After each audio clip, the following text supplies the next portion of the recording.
우리는 빌립보서를 살펴보고 있습니다. 빌립보는 로마라는 제국의 아주 작은 한 도시였지만 로마를 꼭 빼닮은 그런 도시였습니다. 10,000명 남짓 사는 그 도시는 바로 로마의 군대에 퇴역한 군인들이 로마의 시민권을 가지고 정착한 도시가 바로 빌립보라는 도시죠. 그 빌립보라는 도시에 바로 복음이 바울을 통해서 전하여졌습니다. 그렇게 작은 도시 빌립보, 로마를 빼닮은 빌립보에 복음이 전하여졌고, 복음을 전했던 바울은 이제 로마의 죄인의 신분으로 감옥에 투옥되어 있습니다. 이랬던 이 역사가 250년이 지나고 나면 이제 대제국 로마가 여러분 어떻게 됩니까? 기독교 복음, 예수 그리스도의 복음으로 완전히 뒤엎어지게 되는 거죠. 로마의 황제를 숭상하며 40여 개의 종교를 만들어 섬겼던 그 로마가 이제 모두 다 예수 그리스도, 예수가 하나님의 아들이라는 사실을 믿는 그러한 놀라운 역사로 역전되어지는 역사, 교회의 역사를 우리가 잘 알고 있습니다. 제국의 역사 중에 가장 강력했던 로마가 자기들의 종교와 우상을 버리고 하나님의 아들 예수가 구주다라는 것을 믿는 놀라운 믿음의 역사가 일어나게 되었던 것이죠. 이 변화는 위로부터의 변화입니다. 이 변화는 아래로부터의 변화입니다. 313년 콘스탄틴의 변화뿐만 아니라 바로 많은 무리들, 많은 백성들이 이미 예수 그리스도를 믿음으로 말미암아 그 로마가 바로 예수 그리스도를 믿는 믿음의 세계로 바뀌어가기 시작하더라는 거죠. 그래서 바울은 그 믿는 빌립보 교회를 향하여 복음의 진전과 믿음의 진보가 있기를 간절히 바울은 사모했습니다. 여러분, 이 믿음의 진보와 복음의 진전과 믿음의 진보가 있기를 강력하게 사모하면서 빌립보서를 썼고, 실제로 250년이 지나니까 여러분 온 복음이 어디를 다 덮어버려요? 로마 제국을 다 덮어버리더라는 거죠. 그 복음의 진보는 어떻게 일어납니까? 고난을 가지고 온 복음의 진전과 믿음의 진보라는 것을 우리가 금요일날 살펴보았습니다. 고난을 통하여서, 고난이 있음에도 불구하고 복음은 어떻게 됐습니까? 전진했습니다. 진전되었습니다. 그리고 믿음의 진보도 일어났습니다. 고난이 있으면 믿음이 포기되고, 고난이 있으면 믿음을 버릴 것 같았는데, 로마가 그리스도인들을 박해하면 복음이 더 이상 전파되지 않을 거라고 생각했는데, 박해하면 박해할수록 복음은 더 강력하게 전진했다라는 사실이죠. 교회 안에서도 투기와 분쟁이 있었습니다. 교회가 늘 평안했던 것은 아닙니다. 교회가 지금처럼 이렇게 혼란스러웠던 것이 지금만 그랬던 것이 아닙니다. 초기 교회 안에도 투기와 분쟁이 가득했습니다. 그럼에도 불구하고 복음은 진전되었고 믿음은 진보되어졌다라는 거죠. 이 일에 대하여 바울은 어떠했습니까? 자신의 안위보다는 복음이 전진하고 믿음이 자라기를 사모했던 것이 바로 바울의 삶이었던 거죠. 이런 사람이 교회의 역사 가운데 계속해서 일어날 때 바로 로마를 바꿔낸 줄로 믿습니다. 오늘 본문은 이제 바울이 언제나 그 복음의 효력이 우리 가운데 나타날 때 복음에 합당한 삶을 살 수밖에 없다라는 것을 우리에게 가르쳐 주고 있죠. 여러분, 복음이 역사하면 복음이 역사한 삶의 열매는 반드시 나타난 줄로 믿습니다. 여러분, 상추를 심은 곳에는 상추가 납니다. 쑥갓을 심은 데는 쑥갓이 납니다. 복음을 심은 곳에서는 뭐가 납니까? 복음에 합당한 생활의 열매가 맺어지는 줄로 믿습니다. 그래서 오늘 27절 본문에 보면 오직 너희는 그리스도의 복음에 합당하게 생활하라 이렇게 말씀하고 있습니다. 오직 너희는 그리스도의 복음에 합당하게 생활하라. 여러분, 이 말씀이 우리는 너무나 쉽게 생각할 수 있어요. 그죠? 목사님 그냥 또 오늘 복음에 합당하게 생활하라 그러니까 사랑해라, 싸우지 마라, 예배 빠지지 마라, 지각하지 마라, 성금 생활 잘해라, 담배 피지 마라, 술 먹지 마라, 뭐 이런 이야기를 성경이 하고 있는 것일까? 바울이 왜 오직 너희는 그리스도의 복음에 합당한 생활을 하라라고 우리에게 가르치고 있을까요? 여러분, 여기서 우리는 생활하다라는 이 단어의 의미를 먼저 살펴봐야 합니다. 바울은 생활하다, 행동하다, 행하다라는 이 단어, 다른 서신서에서는 행동하다라는 이 의미를 가지는 생활하다라는 단어를 페리파테오라는 단어를 써요. 페리파테오 이런 단어를 쓴다는 것은 생활하다, 일상을 보내다 이런 의미란 말이에요. 그런데 독특하게 바울은 이 빌립보서 오늘 본문 27절에서만큼은 오직 너희는 그리스도의 복음에 합당하게 생활하라 할 때 생활하다를 폴리투마오라는 단어를 씁니다. 폴리투마오 이렇게 단어를 쓰죠. 여러분 여기서 폴리라는 것은 폴리스라는 의미를 가지고 있는 단어입니다. 다른 말로 하면 도시, 폴리스라는 말은 국가, 도시 이런 거잖아요. 그러니까 국가의 일원으로 살아가라, 통치에 참여하라, 정치에 참여하라, 정치하라 이런 의미가 바로 오늘 여기서 생활하라라는 말이에요. 그 말은 그러면 바울이 우리에게 정치에 참여해라, 가서 정치해라 이런 의미로 그렇게 이 단어를 쓰고 있을까요?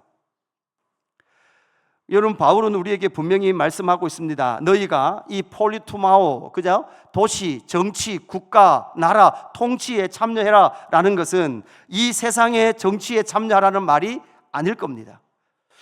여러분 그 증거는 무엇입니까? 빌립보서 3장 20절 말씀이죠. 빌립보서 3장 20절 보십시오. 그러나 우리의 시민권은 어디에 있다고요? 하늘에 있다 이렇게 바울은 말하고 있습니다. 여기서 하늘이라는 것은 장소적 의미보다는 통치적 의미로서 하나님의 나라에 있다라고 말씀하고 있는 거죠. 그러니까 예수 그리스도를 믿는 사람은 여러분 어떤 현상이 일어납니까? 로마라는 곳에 발을 딛고 살지만 우리의 영적 실체는 에클레시아의 코이노니아에 참여하게 됩니다.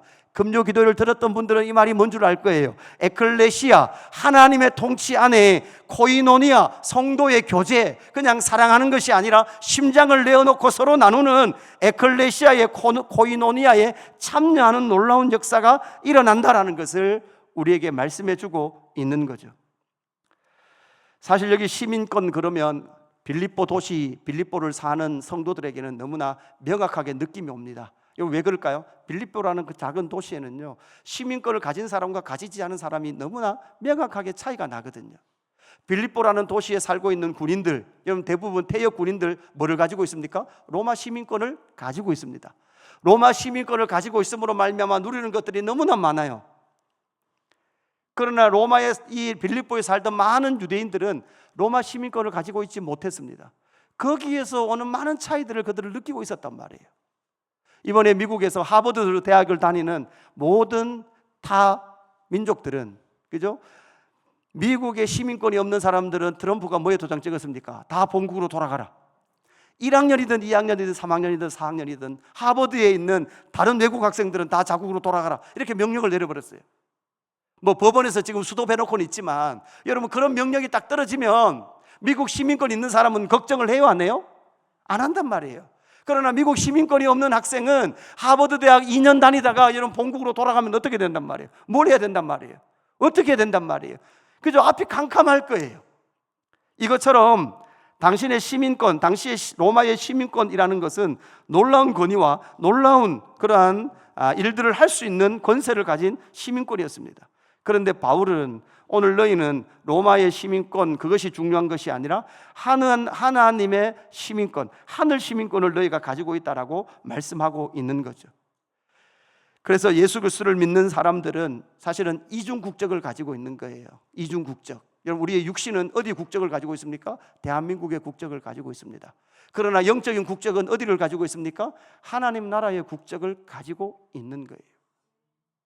그러니까 여러분 이 지금 빌립보 성도들은 로마의 시민권과 로마의 통치를 따를 것인가? 여러분 하나님의 나라의 통치를 따를 것인가? 여러분 하나님의 나라의 시민권이 없으면 삶이 좀 심플할 수 있어요. 더 심플할 수 있어요. 예를 들면 여러분 뭡니까? 다니엘과 세 친구들 있죠. 다니엘과 세 친구들이 예를 들어 느부갓네살 바벨론의 시민권만 생각했다면 느부갓네살 신상에 절하는 게 쉬워요, 어려워요? 상당히 쉬운 문제예요. 그러나 그들의 영적 실체는 뭐였습니까? 하나님의 나라 백성들이었거든요. 그러니까 남들은 당하지 않아도 될 고난을 다니엘과 그의 친구들은 더 당하는 거예요. 여러분도 마찬가지예요. 여러분 헌금을 할 건가 말 건가, 11조를 할 건가 말 건가, 오늘 주일날 교회를 갈 건가 말 건가, 이런 것은 하나님의 나라의 시민권이 없는 사람들은 고민을 해요, 안 해요? 고민하지 않는단 말이에요. 법을 지킬까 말까, 탈세를 할까 말까 막 이런 일이 있을 때 여러분, 예수 그리스도를 믿는 사람들은 믿지 않는 사람들보다 더 많은 고민을 하게 됨으로 말미암아 여러분 어떻게 되는 거예요? 더 많은 고난 속에 살아갈 수밖에 없는 거예요.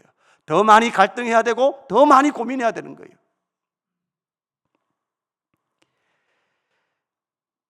왜 그렇게 살아가야 합니까? 바로 복음에 합당한 삶이라는 것은 결국은 하나님의 나라의 그 통치를 받으며 살아가는 그 삶이 된다라고 바울은 우리에게 말씀하고 있죠. 빌립보서 2장 15절 말씀입니다. 우리 같이 한번 봉독해 볼까요? 빌립보서 2장 15절 시작.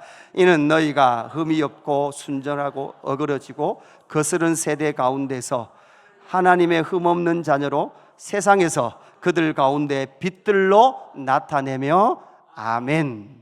여기서 세상이라고 말하는, 로마라고 말하는 그 세상 속에 여러분 빌립보 교인들에게 뭐라고 말합니까? 그 가운데, 그들 가운데 빛들로 나타내며. 우리 옆 사람 한번 축복합시다. 당신이 세상의 빛입니다. 뒤에도 합시다. 뒤에도 합시다. 당신이 세상의 빛입니다. 빛인데 배터리가 다 돼 가십니까?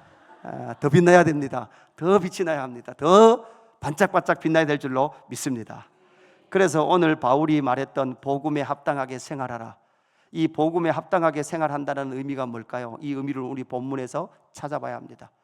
복음에 합당하게 생활하라는 말이 술 먹지 마라, 담배 피지 말라는 말을 넘어서는 깊은 의미를 가지고 있는 거죠. 여러분, 신앙은 그냥 껍데기로 하는 것이 아니에요. 신앙은 그 신앙의 중심에 본질이 있어요. 그래서 복음에 합당하게 살아라. 저희들이 중고등부 다닐 때는 이런 설교 많았어요. 학생답게 살아라, 이런 설교를 많이 하셨어요. 그러면 제목을 듣자마자 여러분 어떤 생각이 들어요? 분명히 나와요. 분명히 목사님 그렇게 설교했어요. 그죠? 담배 피지 말라고. 그러면서 뭐라고 말씀했어요? 하나님이 이 꿀떡을 담배 피로 꿀떡을 주신 게 아니에요. 담배 피라고 준 꿀떡이면 이 꿀떡을 밑으로 내야 돼요, 하늘로 내야 돼요? 하늘로 내야 되는데 밑으로 냈다는 건 담배 피지 말란 말, 이런 말을 학생 때부터 들었단 말이에요. 그러니까 우리는 술 안 먹고 담배 안 피는 것이 하나님의 나라 복음에 합당하게 생활하는 것의 전부라고 생각하는데 그 이상의 의미가 있단 말이에요. 첫 번째, 당연히 여러분 이 전제가 나오게 됩니다. 복음에 합당하게 산다는 것은 하나님의 나라 시민으로 살아가는 거죠. 앞에서 말씀드렸던 생활하라라는 말은 단지 그냥 일상을 살아라는 말이 아니라 한 나라의 통치에 참여하라라는 의미가 되는 거예요. 정치에 참여하라라는 말이 되는데, 그 정치에 참여하라는 말은 세상 정치에 일방적으로 참여하라는 말이 아니라 하나님의 나라의 통치에 참여하라라는 말로 우리에게 적용되어져야 한다는 거죠. 바울은 지금 제수의 신분으로 이 빌립보서를 쓸 때 어디에 가 있었다 그랬습니까? 로마에 가 있었습니다. 앞에서 살펴봤듯이 빌립보서를 쓸 때 바울은 가택연금 집안에서 지금 묶여있는 상태였습니다. 그리고 바울에게는 지금 사형 언도가 내려질 가능성이 상당히 높은 상태였어요. 지금 내려지거나 아니면 좀 시간이 연기되거나 그 문제지, 바울을 기다리고 있었던 것은 무엇이었습니까? 사형 언도였습니다. 여러분 생각해 보십시오. 여러분 앞에 지금 사형이 기다리고 있어요. 아니, 법적인 사형뿐만 아니라 여러분 혹시라도 육체적 질병 때문에 당신은 앞으로 6개월밖에 살지 못합니다 라는 말을 들었을 때 여러분의 일상이 손이 잡히겠습니까? 사실은 바울은 지금 자기의 인생 앞에 로마의 황제의 사형 언도가 당연시되는 그런 상황 가운데 있었습니다. 그런 상태 속에 로마에 들어갔습니다. 그런데 로마에서 바울은 어떤 삶을 살았을까요? 사도행전의 마지막, 사도행전 28장 30절 31절, 여러분 이게 바로 사도행전의 마지막이거든요. 마지막 두 절이거든요. 자기 앞에 사형이 기다리고 있음에도 불구하고 바울은 온 이태를, 여러분 2년 2해 동안 자기 셋집에 머물면서, 당시에 로마의 재판은 재판받기 위해서 자기가 스스로 집을 얻어서 거기서 재판받으면서 재판 일정을 따라 살아야 되거든요. 자기 셋집에 머물면서 자기에게 오는 사람을 다 영접하고, 31절 같이 읽습니다. 31절 시작. 하나님의 나라를 전파하며 주 예수 그리스도에 관한 모든 것을 담대하게 거침없이 가르치더라. 아멘. 바울은 무엇을 했습니까? 하나님의 나라를 전파하며, 여러분 하나님의 나라는 이런 곳이란다 라고 말씀했던 거죠. 비록 로마라는 제국 속에 발을 딛고 살지만 그럼에도 하나님의 나라가 있다. 바로 구원의 나라, 생명의 나라가 있다라고 지금 바울은 전파하고 있는 것입니다. 세상 나라 로마 속에서, 그 로마의 심장부 로마라는 그 도시 속에서 하나님 아들 예수가 살아계시고 하나님 아들 예수가 하나님의 나라를 이뤘고 예수가 하나님의 나라를 다스리고 있다는 것을 지금 바울은 자기 집에 찾아오는 모든 자들에게 거침없이 전파하고 있더라라는 것입니다. 사랑하는 성도 여러분, 예수를 믿는다는 것은 사망의 나라에서 생명의 나라로 옮기는 것 줄로 믿습니다. 그리고 그 하나님의 나라로 옮겨왔으니 그 하나님의 나라의 백성으로 합당하게 살아가는 것은 당연한 결과인 줄로 믿습니다. 그래서 바울은 오늘 27절, 28절 이렇게 말합니다. 이는 내가 너희에게 가보나 떠나 있으나 너희가 한 마음으로 서서 한 뜻으로 복음의 신앙을 위하여 협력하는 것과, 이렇게 27절 후반절에서 말씀하고 있죠. 여기서 한 마음, 한 마음으로 서서 이렇게 말합니다. 여러분, 여기서 한 마음으로 서다, 한 뜻으로 복음의 신앙을 위하여 협력하다라는 이 모든 단어는 사실 군사적 용어를 쓰고 있습니다. 여기서 한 마음으로 서다, 서서 이렇게 말씀한다는 거죠. 여러분, 한 마음으로 서다라는 것이 무엇입니까? 군인들이 대를 맞춰 서는 거예요. 그리고 어깨동무를 해서 누구도 공격하지 못하도록 많은 겁니까? 스크럼을 짜서 딱 조직하고 있는 거예요. 결국 여러분, 그 빌립보 교회가 로마라는 이 세상 속에, 작은 로마 속에 바로 하나님의 나라 백성으로 일상을 살기 위해서는 한 마음으로 서 있어야 된다라고 말씀하고 있는 거죠. 그럼 여러분, 여기서 한 마음은 어떻게 됩니까? 여러분, 우리가 한 마음 되는 게 쉽습니까? 오늘 한 마음 됩시다. 한 마음 됩시다. 여러분, 저 한 마음 됩시다. 여러분, 맞춰보세요. 목사님이 좋아하는 색깔은 뭘까요? 노란색. 이러면 한 마음 된 거예요. 다 노란색. 그럼 한 마음 된 거예요. 그림을 하나 보여드리겠습니다. 이 그림이죠. 수레바퀴입니다. 여러분이 수레바퀴 바깥쪽에 서 있다고 생각하시면 돼요. 저 수레바퀴가 돌으면서 그저 복음은 전진해 가요. 그 일에 여러분이, 우리가 함께 참여하고 있어요. 그런데 그 수레바퀴가 돌며 전진하고 있는데, 복음이 전진하고 있는데, 여러분 각각 우리의 삶의 형태는 다 달라요. 다 다르단 말이에요. 그런데 저 수레바퀴의 중심살이 다, 옆에 있는 가운데 있는 살이 다 어디를 향하고 있어요? 한 중심을 향하고 있어요. 힘의 축을 향하고 있어요. 이 말은 각각의 우리가 살아가는 삶의 환경과 터전이 다르지만, 그러나 이 힘을 이끌어내는 축이 누구라는 거예요? 예수 그리스도라는 거예요. 그래서 우리의 모든 생각이 누구에게로 귀결되어져요? 예수 그리스도에게 귀결되어져야 되는 거죠. 여기 계신 모든 분이 삶의 다 방식도 다릅니다. 그죠? 생각도 많이 다를 거예요. 그러나 동일한 생각, 동일한 한 마음이 무엇입니까? 우리의 삶의 중심에는 누가 계세요? 예수 그리스도가 계시다. 이게 한 마음인 줄로 믿습니다. 두 번째는 뭐라고 말씀하고 있습니다. 다시 본문을 열어주시면 27절에 한 뜻으로 복음의 신앙을 위하여 협력하는 것과, 이렇게 말씀하고 있죠. 바울은 함께 협력할 것에 대해서 말씀하고 있습니다. 여기서 협력하다라는 것은 로마 군대가 여러분, 로마 군대도 3이라는 숫자로 편성되어 있거든요. 우리나라도 마찬가지예요. 3이라는 것으로 숫자로 군대가 편성되어 있는데, 여러분 군대 가면 이렇게 작은 이렇게 방이 있어요. 여기 이제 내부반인데, 여기 이제 소대죠, 소대. 그죠? 소대, 세 소대가 합치면 한 개 중대가 되고, 한 개 중대가 합치면 뭐가 돼요? 한 개 대대가 돼요. 그죠? 한 개 대대가, 죄송합니다. 한 개 소대가 세 개가 되면 한 개 중대가 되고, 한 개 중대가 됐죠? 중대 세 개가 되면 뭐가 돼요? 대대가 돼요. 한 개 대대가 세 개 대대가 되면 그게 한 개 사단이 돼요. 연대가, 죄송합니다. 이게 일부 때는 잘 됐는데, 한 개 연대가 돼요. 한 개 연대가 이제 하나, 둘, 셋, 연대 세 개가 있으면 그게 뭐가 돼요? 한 개 사단이 돼요. 그죠? 이게 한 개 사단이 10,000명이거든요. 한 개 사단이 세 개가 모이면 뭐가 돼요? 군단이 돼요. 그러면 세 군단이 모이면 그 다음 뭐가 돼요? 그게 군사령부라 그래요.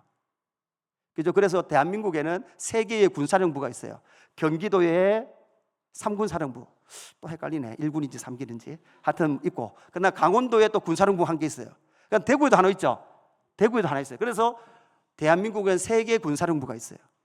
그러니까 3이라는 그런 기초 단위를 가지고 군대를 조성해 놨습니다. 로마 군대도 마찬가지예요. 세 개 부대가 있어요. 세 개 부대가 한 조예요. 그런데 이 세계조가 여러분 적절하게 순환하는 거죠. 한 개 중대가 100명이 여러분 1시간, 3시간 근무를 했어요. 근무를 하고 나면 3시간이 지나면 여러분 어떻게 돼요? 다음 중대가 근무를 서는 거예요. 그런데 가장 위험할 때가 언제예요? 가장 위험할 때. 예, 바로 이 부대에서 저 부대로 근무가 옮겨질 그 사이예요. 앞에 중대가 근무를 섰습니다. 다음 근무가 쓸 때 여러분 뭐를 해야 됩니까? 앞에 근무 섰던 부대는 다음 근무 쓸 자에게 뭔가 전달해 줘야 돼요. 오늘의 암호가 뭡니까? 방고구마입니까? 물고구마입니까? 호박고구마입니까? 이걸 전달해 줘야 된단 말이에요. 그 앞에 3시간 근무 쓰면서 있었던 일을 말해줘야 된단 말이에요. 그 앞에 3시간 근무 쓰면서 사단장이 내렸던 명령을 전달해 줘야 된단 말이에요. 6시가 되면 오늘 비상이 걸린다. 그죠? 이걸 말해줘야 된단 말이에요. 그래서 신앙을 위하여 협력하다라는 것은 온 교회가 여러분 뭡니까? 조를 짜서 그렇게 살며 나에게 맡겨진 구간에 근무를 마치고 다음 구간을 달릴 근무할 자들에게 자기들이 알고 있는 그 정보를 전하며 복음을 위하여 서로 협력하는 상태, 이것을 지금 바울이 바로 하나님의 나라 백성들이 이 땅 가운데 하나님의 나라 시민으로 살아갈 삶이다라고 말씀하고 있는 거죠. 또 하나는 뭐라고 말씀하고 있습니까? 28절, 무슨 일에든지 대적하는 자들 때문에 두려워하지 아니하는 이 일을 듣고자 함이라, 이렇게 말씀하고 있죠. 바울은 지금 두려워하고 있습니다. 사실 바울도 두렵습니다. 빌립보 교회들 고인들도 두려울 겁니다. 그럼에도 불구하고 복음은 이 두려움을 이긴다라고 말씀하고 있는 거죠. 그러면서 여러분 27절 끝에 보십시오. 27절, 그들에게는 멸망하는 증거요 너희에게는 구원의 증거니 이는 누구로부터 나요? 하나님께로부터 나는 줄로 믿습니다. 다른 말로 하면 이 모든 하나님의 나라 시민, 복음에 합당한 삶을 살아가는 그 모든 일의 시작은 우리를 근거하지 않고 누구의 근거가 있다? 하나님으로부터 근거하고 있다는 것을 믿는 저와 여러분 되기를 주님의 이름으로 축복합니다. 하나님으로 근거하고 있다는 것은요, 결국 하나님은요, 죄송하지만 반드시 저와 여러분을 복음에 합당한 삶으로 나오도록 만드실 거예요. 포기하지 않을 겁니다. 자식을 포기하는 부모 있어요? 없어요? 없습니다. 하나님께서 저와 여러분이 자기 백성이라면 복음에 합당한 생활을 할 때까지 저와 여러분을 몰고 가실 줄로 믿습니다. 여러분, 하나님이 계시다면요, 차라리 견디는 걸 빨리 포기하시는 게 나아요. 버티게 하지 마시고 아이고 이거 어쩔 수 없다, 하나님이라 하시니 어쩔 수 없다, 순복하자 하는 것이 빠를 줄로 믿습니다. 두 번째, 은혜로 고난을 이겨가라라고 말씀하고 있습니다. 복음에 합당한 삶을 어떻게 살아갈 수 있습니까? 은혜로 고난을 이겨가라라고 말씀하고 있습니다. 앞에서 27절에서 잠시 보았듯이 빌립보 교회도 대적자가 많고 바울에게도 대적자가 많습니다. 이 대적자들은 어떤 대적자였습니까? 여러분, 로마를 너무나 쉽게 대적자라고 생각하면 안 됩니다. 여러분, 로마는 바꾸어 가야 될 대상입니다. 복음이 전진할 때 변화될 곳은 어디입니까? 로마예요. 빌립보서를 쓸 때 이때부터 한 250년이 지나면 로마는 완전히 뒤집어진단 말이에요. 여기서 대적자들은 어떤 자들인가? 우리 금요일 날 나눴죠? 여러분, 교회 안에 있는 대적자들이에요.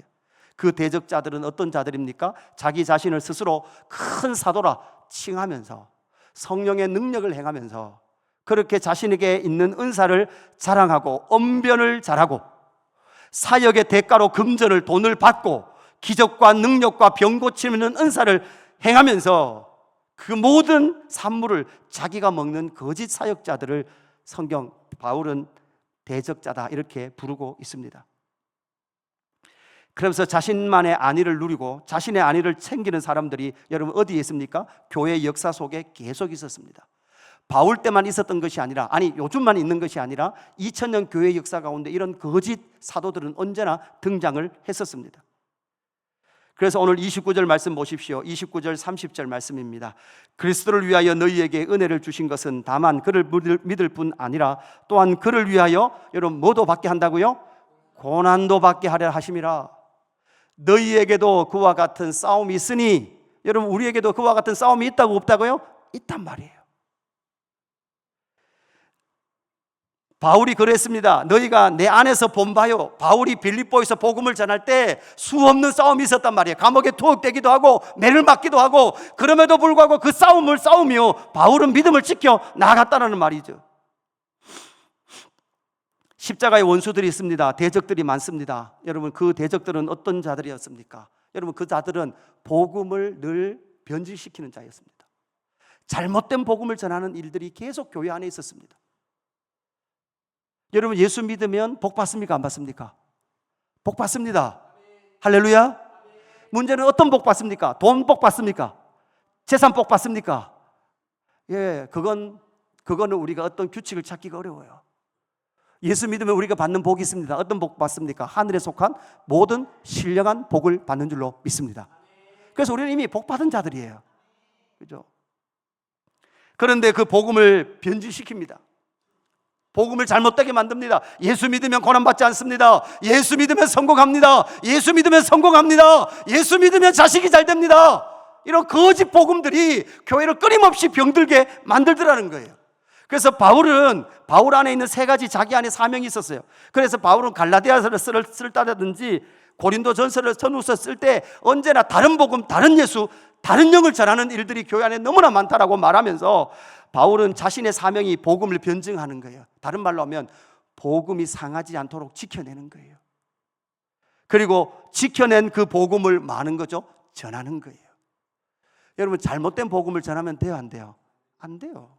그죠? 어제도 제가 아내랑 점심을 그죠 맛있게 먹었는데 집에 와서 이렇게 있는데 막 갑자기 속이 이렇게 부글부글 하면서, 제가 지금 감기 때문에 항생제를 먹거든요. 항생제를 먹어서 이게 속이 안 좋은가 싶었어요. 그래서 막 화장실 들락날락 했는데 마침 아내가 집에서 나오더니 여보 속이 안 좋다, 화장실 계속 간다 그래요. 그러면 점심 때 먹은 것 중에, 둘이 같이 먹은 것 중에 뭐가 하나 상한 거예요. 그러니까 바울은 복음이 상하지 않도록 지켜내야 돼요. 지켜낸 그 복음을 뭐 해야 됩니까? 전해야 됩니다. 그 다음에 뭐 합니까? 복음에 합당한 삶을 살아가야 합니다. 이 세 가지가 바울 자신의 삶의 모토였단 말이에요. 이런 모든 삶, 복음을 변증하고 복음을 전하고 복음에 합당한 삶을 사는 것, 이것은 어떻게 가능합니까? 여러분, 오늘 다시 본문 29절 보십시오. 그리스도를 위하여 너희에게 뭐를 주셨다고 말씀합니까? 은혜를 주신 것은 다만 그를 믿을 뿐 아니라, 여러분 믿음도 여러분 은혜일 뿐만 아니라 또는 그를 위하여 고난을 받는데 고난을 이길 수 있는 것도 여러분 뭘까요? 은혜인 줄로 믿습니다. 은혜를 주신다는 것, 은혜는 카리스죠. 카리스의 동사형인 카리조마이라는 단어를 쓰고 있습니다. 카리조마이, 은혜를 주시는, 그렇게 말씀하고 있는 거죠. 여러분, 복음에 합당하게 생활하라라는 것이 도덕주의에 빠지지 않을 수 있는 결정적인 이유는 뭡니까? 은혜예요, 은혜. 그죠? 여러분, 우리는 자꾸 판단한단 말이에요. 그죠? 저 집사는 집사면서도 그죠? 술 먹고 있네. 어떤 장로님이 그죠? 상담해서 15년 동안, 제가 아니라 다른 목사님 간증하시더라고요. 장로되고 15년 동안 담배를 못 끊어서 그죠? 담임 목사님에게 상담하더라는 거죠. 우리는 수없이 저 사람은 아직도 담배 피네, 뭐하네라는 도덕적인 그러한 결정, 그러한 마음 속에 이런 것을 모두 다 무너뜨리게 하는 것이 무엇인가? 바로 은혜라는 거예요. 존 바클레이가 쓴 바울과 은혜의 능력이라는 책에 보면 은혜에 대해서 이렇게 설명을 하고 있습니다. 은혜의 유효성이에요, 유효. 그러니까 은혜는 효력이 있다는 말이에요. 그런데 그 은혜는 은혜의 비상응적이며 순환적인 능력이다. 여러분, 상당히 어렵죠. 이게 뭔 말인지 앞뒤로 책을 안 읽으면 뭔 말인지 하나도 모를 거예요. 자, 예를 들어 쉽게 설명할게요. 여러분, 성탄절이 되면 우리가 많이 부르는 캐롤이 있어요. 그죠? 울면 안 돼, 울면 안 돼. 그죠? 우는 아이에게는 산타가 선물을 줘요, 안 줘요? 안 주죠. 그러면 선물을 받으려고 그러면 울어야 돼요, 안 울어야 돼요? 안 울어야 돼요. 여러분, 이게 교회의 전반적인 분위기가 되어버렸어요. 예수님이 곧 뭐가 되어버렸어요? 산타가 되어버렸어요. 그러면 예수님에게 선물을 받으려고 그러면 내가 울어야 돼요, 안 울어야 돼요? 안 울어야 돼요. 내가 뭔가 해야 된단 말이에요. 여러분, 여기서 바로 비상응적이라는 말은, 여러분, 은혜는 내가 무엇을 해서 받는 것이 아니에요. 조건이 되어서 받는 것도 아니고 하나님의 일방적인 선물이 은혜인 줄로 믿습니다. 그리고 여러분, 순환적인 능력이라는 말이 뭐예요? 여러분, 산타한테 선물 받았어요. 안으로가 선물 받았어요. 선물 받았단 말이에요. 선물 받았고 나서 산타에게 감사 헌금 찾아와서 인사를 하거나 해요? 지 갈 길 가요? 지 갈 길 간단 말이에요. 반응해요, 안 해요? 반응 안 한단 말이에요. 그래서 교회가 하나님의 은혜의 비상응적, 그러니까 반대로 은혜를 상응으로 생각하는 거예요. 내가 잘해서 뭐를 받았다는 거예요. 내가 열심히 노력해서 받았다는 거예요. 그리고 받았으니 내 거라는 거예요. 내 마음대로 하면 된다고 생각하는 거예요. 이게 교회 안에 잘못된 은혜의 모습이란 말이죠. 그뿐만 아니라 은혜의 모습 가운데는 어떤 모습이 있습니까? 여러분, 은혜 그러면 여러분, 우리 어르신들, 우리의 믿음의 선조들, 자식들을 많이 놓고 믿음 지키며 살면서, 여러분 믿음 지키며 살면서 11조하고 건축 헌금하고 하다 보니까 재산이 많아요, 적어요? 적죠. 돌아가시면서 뭐라 그래요? 내가 너희들에게 재산은 물려주지만 내가 너희에게 믿음을 물려주는 것은 참 진짜 은혜다. 그러면 자녀인 여러분은 예, 어머니 아버지 너무 감사합니다 라고 하실래요? 아니면 속으로 재산이나 많이 물려주지 무슨 그런 찌질한 이야기를 하십니까? 이렇게 이야기를 하시겠습니까? 이 세상은 돈이 능력이라 그래요. 이 세상은 권력이 능력이라 그래요. 그러나 어느 순간 교회 안에 있는 은혜는 왠지 작아 보이고 무능해 보이고 찌질해 보이고 아무런 능력이 없는 것 같아요. 그러나 바울은 우리의 삶 가운데 이 고난을 이길 수 있는 것은 뭐라고 말합니까? 하나님의 은혜로 이것을 이겨간다고 고백하고 가르쳐주고 있는 줄로 믿습니다. 돈이 능력이 된 로마입니다. 권력이 힘이 되는 로마입니다. 맨파워가 능력이 된 로마입니다. 그 로마 속에 여러분, 우리는 누구로 살아갑니까? 은혜 아니면 살 수 없는 자로 살아가는 저와 여러분 되기를 주님의 이름으로 축복합니다. 우리는 많이 배웠습니다. 우리 어르신 세대들보다 훨씬 많이 배웠습니다. 그리고 우리 어르신들보다 훨씬 많이 가졌습니다. 훨씬 더 똑똑합니다. 교회 안에 힘 있는 사람들도 많습니다. 그런데 왜 어느 순간부터 교회 안에는 은혜가 식어지고 바른 소리만 난무하는 자기중심적 또한 이기적인 그런 집단이 교회가 되어버렸을까요? 그것은 바로 은혜가 역사하지 않기 때문에, 은혜가 힘을 잃었기 때문에 바로 오늘의 사태가 교회 가운데 지금 벌어지고 있는 줄로 믿습니다. 여러분, 고난은 무엇으로 이깁니까? 여러분, 재정적인 어려움은 뭐로 이깁니까? 여러분, 돈이 생겨서 이기는 것이 아니라 은혜를 부어주셔야만 이기는 줄로 믿습니다. 세 번째 복음에 합당한 삶은 무엇입니까? 복음에 합당한 공동체를 세우라라고 요청하고 계시죠. 복음에 합당한 공동체입니다. 여러분, 로마는 언제나 사람을 평가하는 습관을 가집니다. 로마라는 세상은 우리의 늘 일상까지도 평가하는 그런 세상 속에 살아갑니다. 여러분, 한국도 마찬가지죠. 사회가 점점 첨단화될수록 여러분 뭐가 많아요? 평가가 많습니다. 여러분, 평가를 잘 받아야 여러분 뭘 합니까? 진급을 합니다. 평가를 잘 받아야 되죠. 평가 속에 가다 보면 여러분, 오늘 3절에 보면 이런 말씀이 있어요. 아무 일이든지 다툼이나 허영으로 하지 말고, 이렇게 돼 있죠. 그러니까 로마라는 세상은 다툼과 허영투성이에요. 왜냐하면 평가자 앞에서만 잘하면 돼요. 평가만 잘 받으면 돼요. 그러다 보니까 다툼과 허영으로 넘쳐나는 공동체가 바로 로마라는 그 공동체였습니다. 그러나 복음에 합당한 공동체, 교회 공동체는 어떤 공동체일까요? 저렇게 다툼이나 허영으로 하지 아니하고 하나님 앞에 서서 살아가는 삶을 살아가는 것이 교회 공동체입니다. 여러분, 신앙은 두 요소가 같이 있어야 합니다. 먼저는 혼자 세워가는 신앙이 있어야 합니다. 혼자 여러분 세워가는 신앙은 무엇입니까? 혼자 어떻게 세워간다는 말입니까? 복음의 내용을 믿고 복음의 내용을 더 풍성히 알도록 여러분 성경을 읽고 여러분 개인적으로 기도하며 여러분의 마음을 말씀에 조율시키는 혼자만의 과정이 필요합니다. 그 다음에 혼자만의 과정으로 끝나나요? 아니에요. 복음은 혼자만 아니라 함께 세워가는 통치의 공동체 안에 성숙한 시민으로 그렇게 자라가야 합니다. 여러분, 혼자 있으면서 성숙하지 않기는 쉽지 않아요. 이 말은 무슨 말입니까? 여러분, 혼자 있으면 여러분 거의 다 성자라고요. 왜? 혼자 있는데 뭐 괴롭힐 사람이 어디 있어요? 여러분, 혼자 있잖아요. 혼자 있으면 여러분 먹고 싶을 때 먹을 수 있고 자고 싶을 때 잘 수 있어요. 여러분을 화나게 하는 사람이 있어요, 없어요? 없죠. 애기 새 키우는 엄마들, 둘 키우는 엄마들 물어요. 그죠? 아들만 키우는 엄마들, 그죠? 목소리가 자동 커져요, 안 커져요? 커지잖아요. 아들이 없으면, 혼자 있으면 목소리 그렇게 크게 낼 리가 없어요. 목소리 크게 안 내도 잘 돌아가요.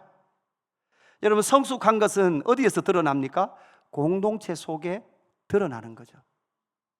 그래서 바울은 오늘 2장 1절에서 이렇게 말합니다. 그러므로 그리스도 안에 무슨 권면이나 사랑의 무슨 위로나 성령의 무슨 교제나 긍휼이나 자비가 있거든 마음을 같이하여 같은 사랑을 가지고 뜻을 합하여 한 마음을 품어, 이렇게 말씀하고 있죠. 여러분, 1절에 보면 많은 요소가 나오죠. 권면이 나와요. 권면. 권면은 파라클레토스. 여러분, 파라클레토스 하는 순간 생각나는 단어, 파라클레토스는 뭡니까? 성령님이잖아요. 성령님. 성령님께서 하시는 일이 권면하고 위로하시는 일이에요. 사랑의 무슨 위로는 무엇입니까? 위로. 사랑의 무슨 위로라는 것은 실질적인 격려, 여러분의 물질을 공유하고 나누는 격려, 이걸 말합니다. 긍휼은 무엇입니까? 긍휼. 긍휼은 여러분, 지체의 아픔을 보고 내 장이 끊어지는 고통, 공동체의 슬픔을 당한 지체를 보면서 내 장이 끊어지는 고통을 당하고 있는 상태, 긍휼. 자비는 뭡니까? 자비. 엄마의 자궁이라는 뜻으로서 고통하고 있는 지체를 보면서 다시금 엄마의 따뜻한 사랑의 마음을 가지고 있는 상태, 이걸 자비라 그래요. 그러니까 권면과 위로와 긍휼과 자비가 교회 공동체한테 계속해서 계속 역사할 때, 우리 2절 같이 있습니다. 2절 다 같이 읽을게요. 시작. 마음을 같이하여 같은 사랑을 가지고 뜻을 합하여 한 마음을 품어. 아멘. 여러분, 복음에 합당한 생활을 한다는 것은 이런 공동체가 세워지도록 여러분 뭐 하는 거예요? 힘쓰는 거예요. 이런 공동체가 어떻게 세워집니까? 여러분의 마음속에 권면과 위로와 긍휼과 자비한 마음을 가지고 공동체 속에 거할 때 바로 복음의 말씀이 실현되어지는 그러한 삶을 살 수 있다라고 말씀하고 있죠. 그래서 바울은 오늘 마지막 3절 4절에서 이렇게 말합니다. 아무 일에든지 다툼이나 허영으로 하지 말고 오직 겸손한 마음으로 각각 자기보다 남을 낮게 여기고. 여러분, 로마는요, 자기의 약점을 들키지 마라. 그죠? 직장에 가면 여러분, 내가 못하는 게 들키면 안 돼요. 나의 약점이 들키면 안 된단 말이에요. 그런데 하나님의 나라는 뭐라고 말씀하고 있습니까? 각각 자기보다 남을 어떻게 여기라고요? 낮게 여기라고요. 그렇죠? 여기서 한번 할까요? 옆 사람 한번 축복합시다. 당신은 저보다 훨씬 잘생겼습니다.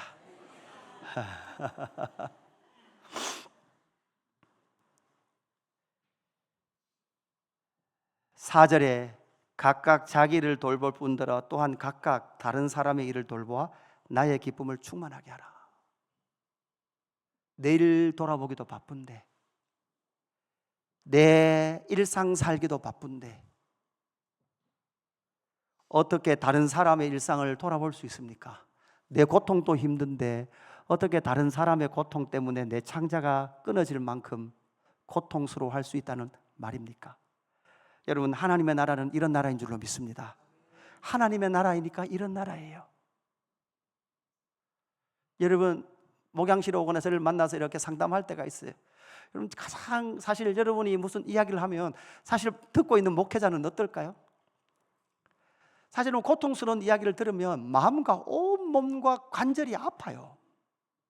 1시간 듣고 나면요, 몸살을 하겠어요. 때로는 속에서 불과 같은 분노가 올라올 때도 있어요.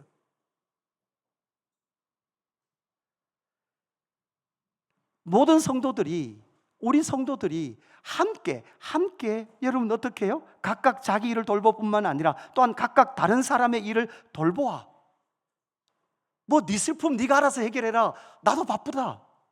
네 힘듦 네가 알아서 그냥 처리해라, 나도 내 할 일 많다 라는 것이 아니라 우리가 함께 그들의 아픔을 보고 그들의 힘겨움을 보면서 각각 다른 사람들의 일을 돌볼 때에 바울이 뭐라고 말하고 있습니까? 나의 기쁨이 충만하다, 이렇게 고백하고 있죠. 여러분, 바울이 지금 내가 이렇게 충만하고 있다, 기뻐하고 있다, 기쁨이 충만하다는 것은, 이 기쁨은, 이 칭찬은 완성된 칭찬이 아니에요. 이 칭찬은 예수의 길을 같이 걷도록 하기 위하여 뭐 하고 있습니까? 격려하고 있는 거예요. 여러분, 자녀를 키운다고, 예를 들어 자녀 키우면서 생각해 보십시오. 여러분, 자녀를 보면 작은 일을 하나 잘하면 여러분 기쁘죠? 기쁘단 말이에요. 그죠? 기쁜데 그 기쁨으로 끝나요? 아니면 공부도 좀 해야 돼요? 공부도 좀 해야 돼요. 그죠?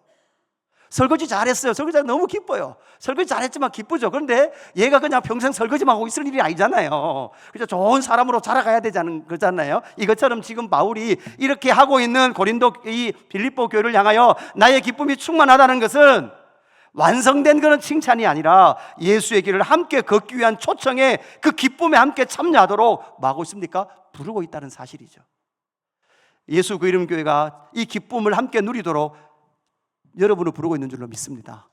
여러분 교회 공동체 밖에 계신 분들은 안으로 들어오십시오. 밖에 계시다는 말은 교회는 오고 있지만 여러분 마음이 멀다면 교회 공동체 안으로 깊이 들어오셔서 함께 권면과 위로와 긍휼과 자비를 나누는 귀한 저와 여러분의 삶, 신앙 여정이 되기를 주님의 이름으로 축복합니다. 오늘 말씀을 정리합니다. 복음에 합당하게 생활하라. 율법적이고 도덕적인 가르침이 아니라고 했습니다. 복음에 합당하게 생활한다는 것은 하나님의 나라 시민으로 살아가는 것이고, 로마라는 세상 가운데 그 하나님의 나라 시민으로 살면 이중적 고난이 있어요. 이중적 고난. 그 이중적 고난을 어떻게 이겨갑니까? 우리의 실력으로 이겨가는 것이 아니라 은혜가 능력이 되어 그 고난을 이겨가는 저와 여러분 되기를 주님의 이름으로 축복합니다. 그렇게 은혜로 고난을 이겨가는 공동체가 바로 예수 그림교회 공동체가 될 때 바로 복음에 합당한 교회, 합당한 공동체로 자라가게 될 줄로 믿습니다. 우리 찬양하십시다. 주의 나라가 임할 때.